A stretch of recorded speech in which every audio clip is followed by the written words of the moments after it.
अग्निमीळे पुरोहितं यज्ञस्य देवमृत्विजं होतारं रत्नधातमम्। सर्वरक्षक परमपिता परमात्मा को प्रणाम करते हुए, कृतज्ञतापूर्वक उनको याद करते हुए, जिन्होंने हम सबको अन्न, जल, फूल, फल, औषधियाँ, वनस्पति ये सब चीज़ें दी, उस परमपिता परमात्मा को हम कृतज्ञतापूर्वक हर समय स्मरण रखते हुए हम अपने जीवन को अग्रसर रखेंगे तो निश्चित ही हमारे जीवन का कल्याण होगा। और यह जो कार्यक्रम है इसमें हम वेदों में जो विभिन्न प्रकार से यज्ञों का विधान किया गया है, यज्ञ के बारे में बताया गया है, उसके ऊपर हम चर्चा कर रहे हैं, उसका स्वाध्याय कर रहे हैं कि ऋषि मुनियों ने यज्ञ को क्या देखा है और यज्ञ को विशेष रूप से क्यों वजन दिया है। और इतना बार बार वेद में, जैसे अग्नि शब्द को ही लें तो अग्नि शब्द पूरा जो वेद शास्त्र हैं उन सारे वेदों में मुख्य वेद है ऋग्वेद। और ऋग्वेद में भी प्रथम सूक्त का नाम ही अग्नि सूक्त है और उसका प्रथम मंत्र और उसका भी प्रथम शब्द देखें तो अग्नि शब्द है। अग्नि से शुरुआत की है। और हम अपने जीवन को देखें या इस समाज को देखें तो समाज में भी सब जगह पर जहाँ पे भी कोई शुभ अशुभ या जो भी कार्यक्रम होते हैं, कार्य होता है, तो पहले दीप प्रज्वलन किया जाता है। कोई कार्य यज्ञ करके किया जाता है, कोई कार्य दीप प्रज्वलन करके किया जाता है।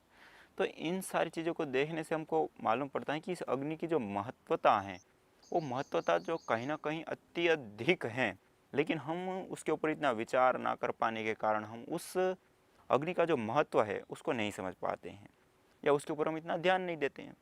लेकिन जो यहाँ पे प्रथम ही मंत्र का अग्निमीळे पुरोहितं यज्ञस्य देव मृत्युजम होतारम रत्नधातम, यहाँ पर प्रथम ही मंत्र में क्योंकि कोई भी शास्त्र है या कोई भी व्यक्ति भी है, यदि वो किसी चीज़ को मुख्य रूप से कहना चाहता है या मुख्य रूप से उसको बताना चाहता है और उसको महत्व देता है, तो वो कोई भी बात करेगा या बताएगा तो पहले उस चीज़ों का उल्लेख करेगा।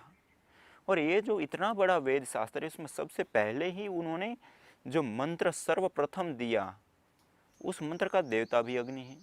और पहले ही मंत्र में यज्ञ और अग्नि दोनों का समन्वय बता दिया, दोनों चीज़ों को बताया। तो यह जो अग्नि है वो हम अपने जीवन में ही देखें तो अग्नि की जो उपयोगिता है वो सामान्य रूप से लेकर के, जैसे हम भोजन पकाते हैं वहाँ से लेकर के गाड़ी वाहन इत्यादि चलाते हैं वहाँ पर भी, और उससे अतिरिक्त जो भी हम कंपनियां फैक्ट्रियां या जो भी हम मनुष्यकृत ऐश्वर्य है वहाँ सब जगह पर इसकी सहभागिता है अग्नि की। धरती के ऊपर कितनी भी धातुएं हैं, लेकिन वो धातु की उत्पत्ति जो होती है उसके बाद हम उसको जो प्रयोग में ला सकते तो अग्नि के माध्यम से पहले उनको शुद्ध किया जाता है। अग्नि के माध्यम से उसमें से जो गलत दूसरी चीज़ें हैं उसको निकाल करके उसको शुद्ध किया जाता है और उसके बाद हम उसको अलग अलग शेप आकार देते हैं और उसके बाद उसका हम प्रयोग करते हैं। तो धातुओं का प्रयोग है। इसी प्रकार जो अन्य अन्य कोई भी चीज़ हम ले लें तो वहाँ पे हम अग्नि का प्रयोग करते हैं कहीं ना कहीं, और अग्नि हमारे जीवन में ये महत्व रखती है। और इसी प्रकार से हमारी जो जठराग्नि होती है वो हमारे पूरे शरीर में हम जो भी अन्न जल इत्यादि लेते हैं उसका दहन करके उसका पचा करके और फिर हमारे पूरे शरीर में उपयोगी बनती हैं। इसी प्रकार ये जो पूरा ब्रह्मांड है उसमें भी सूर्य की अग्नि वह अपनी सहभागिता अपनी भूमिका निभा रही हैं। यदि सूर्य की अग्नि भी ना हो तो ये धरती का रहना संभव नहीं है या इस पूरे सौरमंडल का रहना संभव नहीं है, ऐसा हम कह सकते हैं।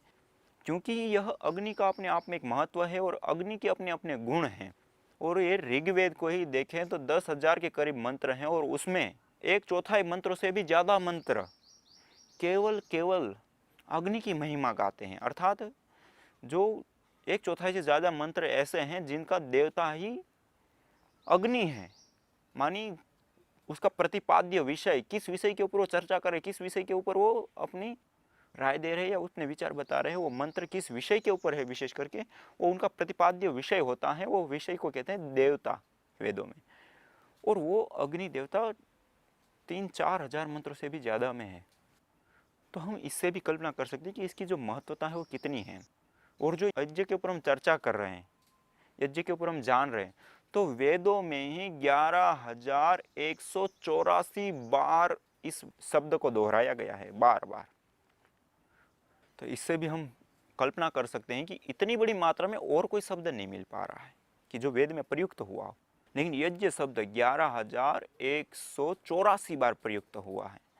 तो और पहला ही जो मंत्र है वहां पर भी यज्ञ शब्द भी दे दिया और अग्नि शब्द भी दे दिया। और ये जो शब्द दे रहे हैं तो उसके पीछे कुछ महत्व है, विशेष रूप से वो वजन देना कुछ चाह रहे हैं, विशेष करके कुछ बताना चाह रहे हैं, उसकी कुछ महत्वता विशेष है, उस महत्वता को वहां पे प्रकट करना चाह रहे हैं। इसलिए ये जो वेद है उसमें जो अग्नि है और ये जो यज्ञ है, उन दोनों का जो समन्वय बताया है वो अति उत्तम और श्रेष्ठ बताया है। और इसी चीज को देखें तो जो ये यज्ञ हैं वह यज्ञ बिना अग्नि से संपन्न नहीं होता, और जो यज्ञ हम करते हैं वो यज्ञ एक स्थूल क्रिया है जिसको हम हवन भी कह सकते हैं, अग्निहोत्र भी कह सकते हैं, क्योंकि वह जो क्रिया है वो एक बहुत छोटा रूप है। लेकिन यज्ञ शब्द जो वेद में प्रयुक्त हुआ है, जो प्रयोग हुआ, उसका बहुत ही विशाल अर्थ है, और इतना विशाल और इतना बड़ा अर्थ है कि हम उसकी कल्पना नहीं कर सकते हैं, क्योंकि एक विशाल अर्थ को धारण किए हुए हैं। ये सारी जो समष्टि हैं वह भी इस यज्ञीय भावना से ही युक्त हैं। अर्थात कहने का अभिप्राय यह है कि हम जहाँ कहीं पे भी देखेंगे, जहाँ पे संचार हो रहा है, जहाँ पे सुचारू रूप से जीवन है, वहाँ पर हमको निश्चित रूप से ये चीज़ दिखाई देगी, यज्ञीय भावना अर्थात त्याग की भावना, दान की भावना, संगतिकरण की जो भावना है, यह भावना ये निश्चित रूप से वहाँ हमको देखने को मिलती है। देव पूजा, संगतिकरण और दान अर्थात बड़े जो है उनको देने की भावना, बड़ों का सम्मान करने की भावना, बड़े जो है हमारे जो हमको नित्य प्रति देते हैं उनके प्रति कृतज्ञता की जो भावना है वह है देव पूजा। संगतिकरण, संगतिकरण मानी समत्व में स्थित रहना, संतुलन में रहना, बैलेंस में रहना। हम जो आपस में व्यवहार करते हैं तो व्यवहार में संतुलन हो। तो ये सारी चीज, देव पूजा, संगतिकरण और दान मानी हमारे पास जो चीज़ है उससे हम दूसरों को लाभ पहुंचाए, उससे हम दूसरों को कभी भी हानि ना पहुंचाए, जितना हो सके उतना उनके प्रयोग में आए, उपयोग में आए, उनका कल्याण हो, चाहे वो प्रकृति हो, चाहे व्यक्ति हो, चाहे अन्य कोई जीव हो, चाहे कुछ भी है, हम अपनी ओर से किसी को हानि ना पहुंचाए, अभी तो जितना हो सके उतना लाभ पहुंचाए। ये जो तीन भावनाएं हैं वो तीनों भावनाएं युक्त रहती हैं यज्ञ शब्द के साथ। और ये यज्ञ शब्द है वो उसका जो अर्थ है वो ये कितना विशाल है, देव पूजा, संगतिकरण और दान।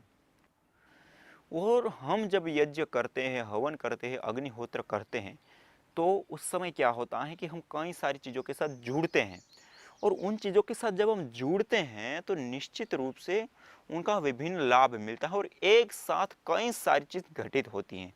जैसे हमने कल चर्चा कर रहे थे इसी को लेकर के कि हम जब यज्ञ करने बैठते हैं तो जो 10-15 मिनट का ही समय है, जो शास्त्रों में दैनिक यज्ञ के बारे में बताया है, दैनिक यज्ञ के ऊपर जो महर्षि स्वामी दयानंद सरस्वती जी ने जो वचन दिया है या अन्य लोगों ने भी जो बताया है, तो ये जो उन्होंने बताया और इसके ऊपर उन्होंने वचन दिया है, तो यह जो दैनिक यज्ञ है, अग्निहोत्र है, हवन है, उसको जब हम करते हैं तो उस समय जो 10-15 मिनट का समय होता है उस समय क्या क्या घटनाएं घटती हैं और क्या क्या हमको लाभ मिल सकता है उसके ऊपर हम चर्चा कर रहे हैं। तो उसमें हमने चर्चा की थी, पहला सर्वप्रथम होता है हवन कुंड, यज्ञ के लिए आधार बनता है। तो उस हवन कुंड की वैज्ञानिकता के ऊपर हमने वजन दिया, उस हवन कुंड की वैज्ञानिकता को दिया कि उसका जो शेप है, उसका जो आकार है वो कितना विशेष है और उसमें कितनी ज़्यादा वैज्ञानिकता है, उसको हमने देखा। और वो हवन कुंड जो कम द्रव्य डालते हैं उनको कई गुना अधिक बढ़ा देता है, बाहर की कॉस्मिक एनर्जी को अपनी ओर आकर्षित करता है। उसमें जो बाहर की हवा है वो प्रभाव नहीं डालती है ज़्यादा, और जो हवा हम अग्नि जलाते हैं वहाँ जो हवा जाती है, संचार होता है हवा का, वो कम मात्रा में होता है। जब कम मात्रा में हवा जाती है तो ऑक्सीजन का दहन कम मात्रा में होता है, तो कार्बन मोनोऑक्साइड भी गैस जो है वो नहीं बनती है, बहुत कम मात्रा में बनती है। कार्बन डाइऑक्साइड गैस है वो कम मात्रा में बनती है। तो वायु के अंदर जो ऑक्सीजन की मात्रा है वो कम मात्रा में खर्च होती है वहाँ पर। तो वातावरण में जो ऑक्सीजन की मात्रा है वो भी कम नहीं होती है, और उसके लिए जो चयनित लकड़ी है, जिस लकड़ी से हम यज्ञ करते हैं, जिसको संविधा हम बोलते हैं, तो वो जो संविधा है उसमें भी 43% ऑलरेडी ऑक्सीजन होती है। जैसे पलास हैं, गूलर हैं, या आम है, बेल है, बरगद हैं, ये सारे वृक्ष ऐसे होते हैं जिनकी लकड़ी का प्रयोग हम यज्ञ में करते हैं। ये चयनित लकड़ी है, कोई भी लकड़ी का हम प्रयोग नहीं करते। तो ये जो लकड़ी है उसमें ऑलरेडी 43% ऑक्सीजन होती हैं, और इससे अतिरिक्त भी जो दूसरी गैसें बनती हैं वो सही मात्रा में और अच्छी बनती हैं, और ज़्यादा मात्रा में बनती है इस शेप में हवन करने से, और नेगेटिव गैसें हैं वो नहीं बनती हैं। तो ये विशेष इस पात्र का लाभ है। और इस पात्र की वैज्ञानिकता को देखें तो और भी कई सारी चीज़ इसके साथ इस तरीके से जुड़ जाती हैं। और हम जब हवन करते हैं इस विशेष पात्र में, तो बाहर की जो सुचारू वायु हैं वो कम मात्रा प्रवेश करने के कारण बाहर की जो ऑक्सीजन है वो कम मात्रा में प्रयुक्त होती हैं, और जो उसके लिए चयनित जो लकड़ी हैं वो लकड़ी का जब हम प्रयोग करते हैं तो उस लकड़ी का प्रयोग करने से उसमें ऑलरेडी 43% ऑक्सीजन होती हैं, तो उसी से उसका विशेष करके दहन होता है। तो बाहर से ऑक्सीजन भी कम मात्रा में खर्च होती हैं, और उसके परिणाम स्वरूप जो कार्बन मोनोऑक्साइड, नाइट्रस ऑक्साइड या अन्य कार्बन डाइऑक्साइड इत्यादि जो गैसें हैं तो उसमें भी न्यूनता आती है। तो इस प्रकार से हम देखें तो ये हवन कुंड का जो शैव है पूरा वैज्ञानिक है, और उसमें कई सारे लाभ भी छिपे हुए हैं। और इससे अतिरिक्त हम देखें तो हम जब हवन करने बैठे तो एक मंत्रों का उच्चारण करते हैं। अब जब हम मंत्रों का उच्चारण करते हैं तो उसकी जो एक ध्वनि है वह ध्वनि अत्यंत ही सुमधुर होती है और अत्यंत ही चिकित्सकीय प्रभाव वाली होती हैं, और कॉस्मिक एनर्जी को वो हमारी ओर आकर्षित करती हैं।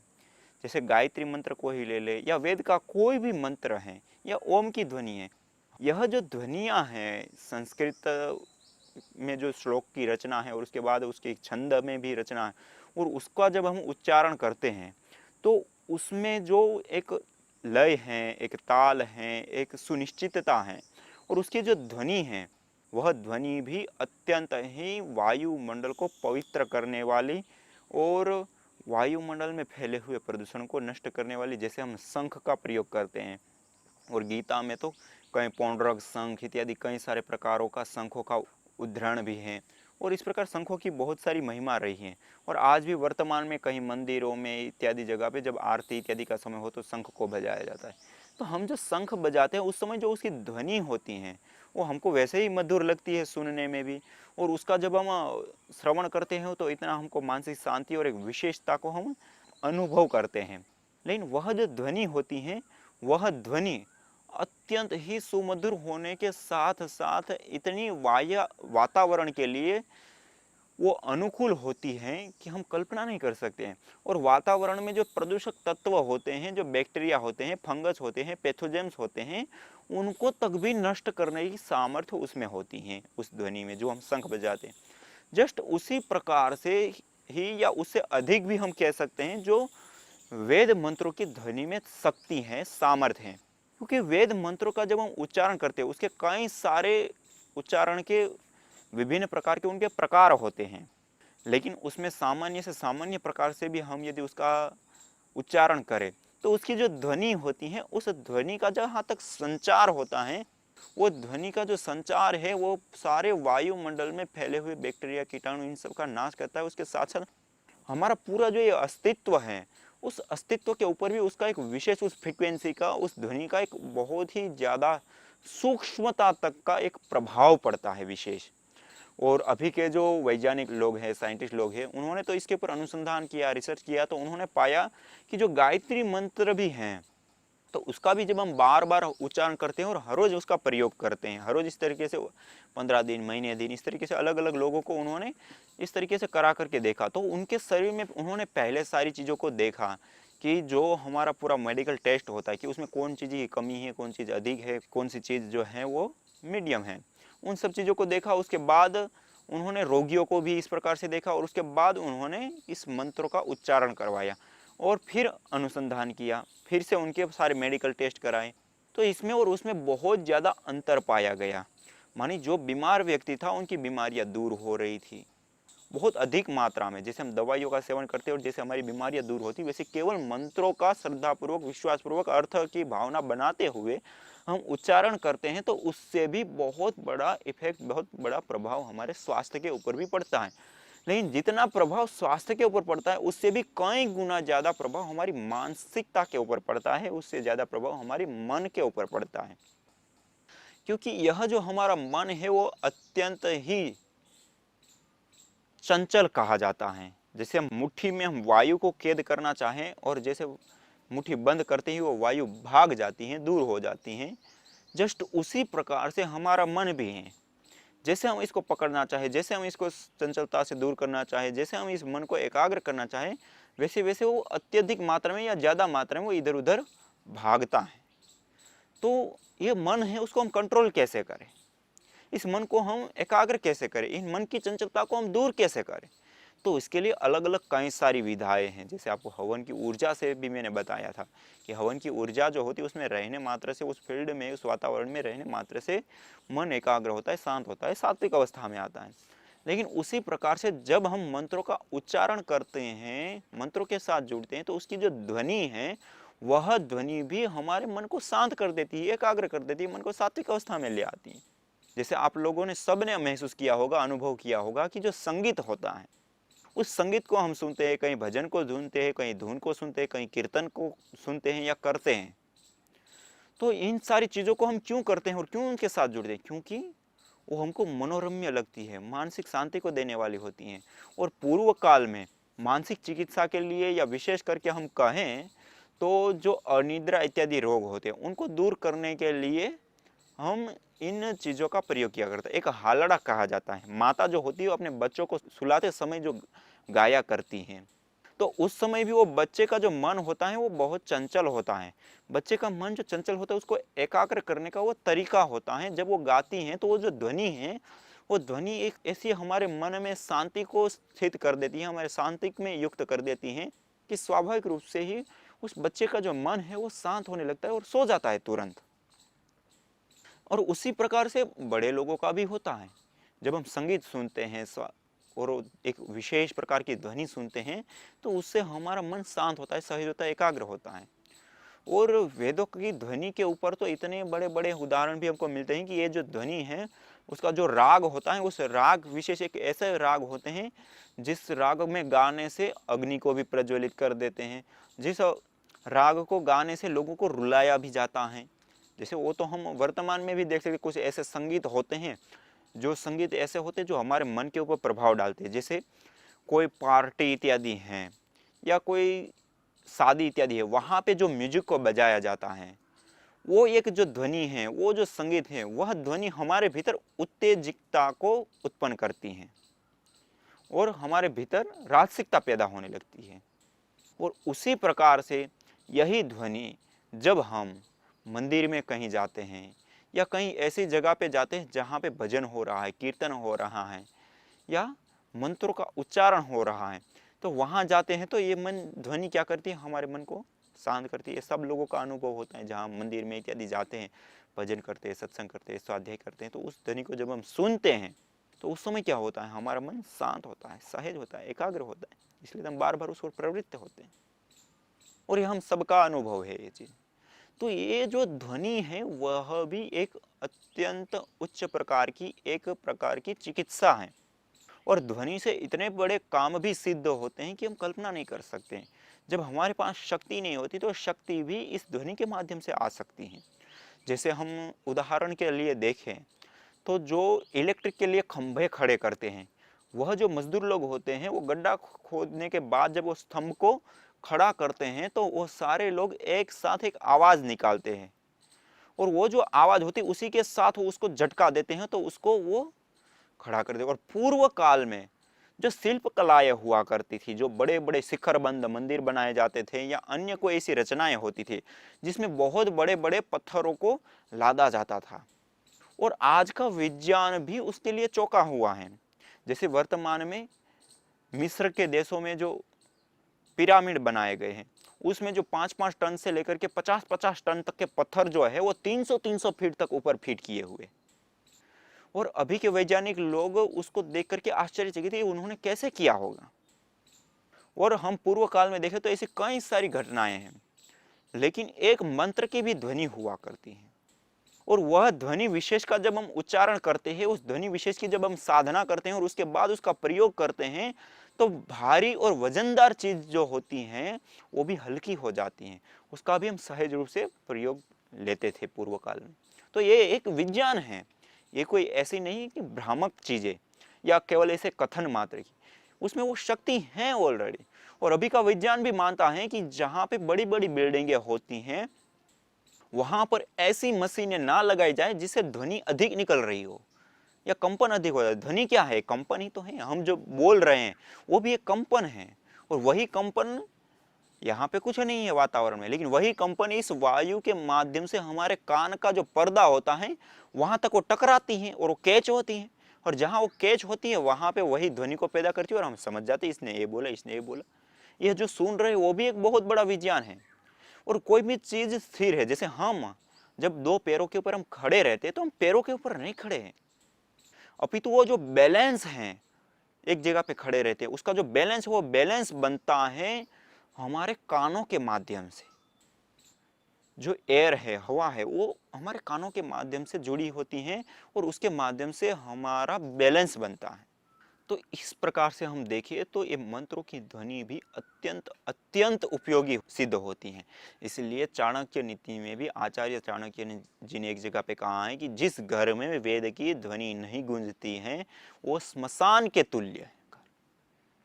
तो हम उससे भी कल्पना कर सकते हैं कि उसकी कुछ महत्व विशेष होगा, तभी तो आचार्य चाणक्य जी ने ऐसा कहा कि वेद की ध्वनि हमारे घर में गूंजे, कि हम उसका उच्चारण करें उन मंत्रों का, जिससे कुछ विशेष लाभ होगा। तभी तो उन्होंने इतना भार देकर, इतना वजन देकर के हमको चोट पहुंचाने के लिए ऐसा वाक्य कहा कि आपका घर में यदि यज्ञ की ध्वनि नहीं हो रही है, यज्ञ के मंत्र नहीं बोले जा रहे हैं, उसकी ध्वनि नहीं गूंज रही है, तो वो स्मशान के समान है। क्यों इतना कठोर वाक्य उनको बोलना पड़ा? क्योंकि उस चीज के ऊपर वो वजन देना चाहते हैं, उस चीज को विशेष रूप से बताना चाहते हैं। तो उस चीज को विशेष बताने के लिए वो इस प्रकार के वाक्यों का प्रयोग किया जाता है।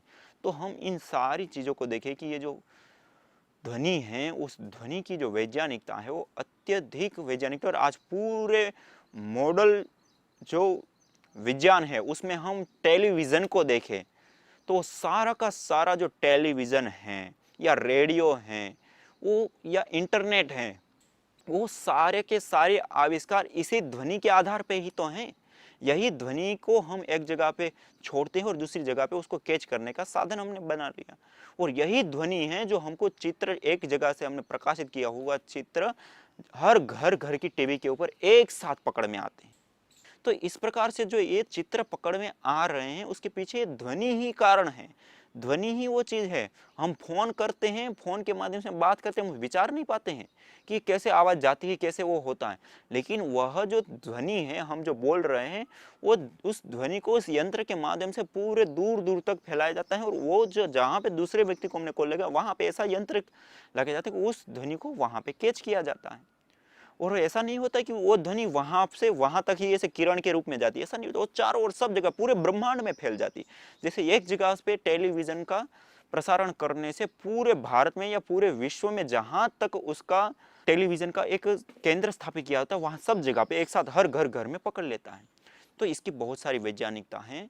तो आगे हम देखेंगे, इसके ऊपर विस्तार से विचार करेंगे। तो हम अवश्य इस देव यज्ञ को अपनाएं, घर में यज्ञ करें, दिव्यता को फैलाएं और अपने जीवन का भी कल्याण करें, इसी आशा के साथ आज इतना ही। ओम शांति शांति शांति।